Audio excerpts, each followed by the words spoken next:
Hello mga ka-rice mill, magandang umaga po. Okay, nandito lang tayo sa ating site.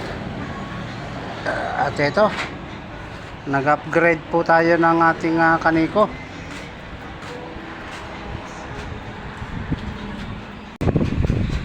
Ayan po, naka-upgrade na po ito. So,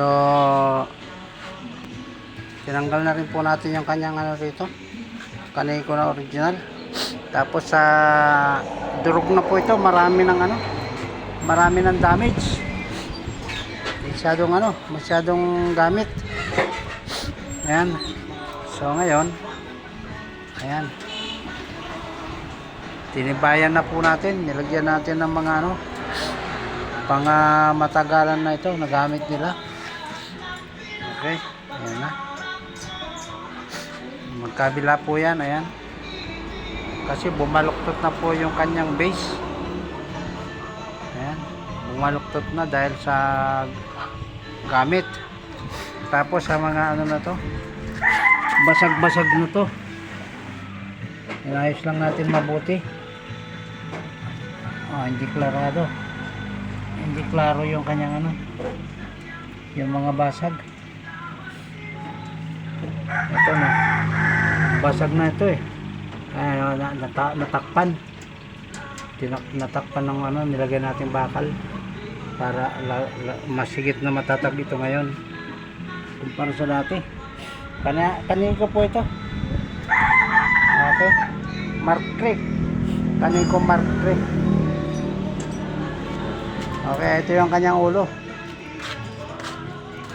Ayan po, kaya paglabas po nandito, ito basag na rin po ito. Ayan, kita yun, bago na yan. Lagay lang natin ngayon yan. Meron na rin po salamin din yan. Okay, upgraded na po ito. Tapos iba na rin po ang kulay nito.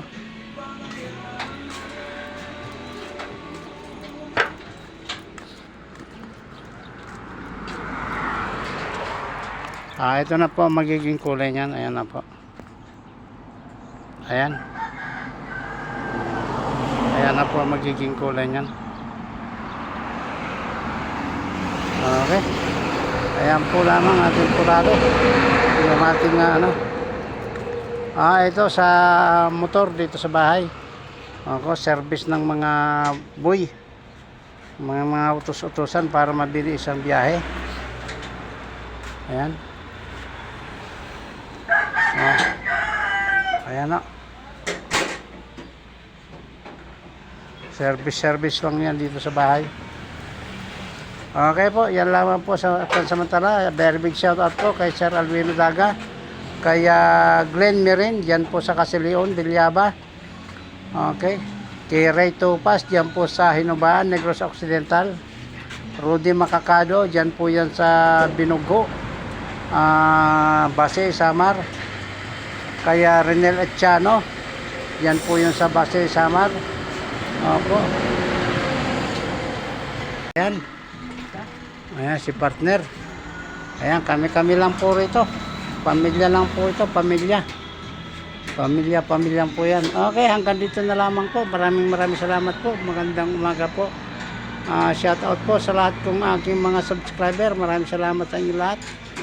At saka sa aking mga masugid na taga-subaybay. Maraming salamat po. Magandang umaga po.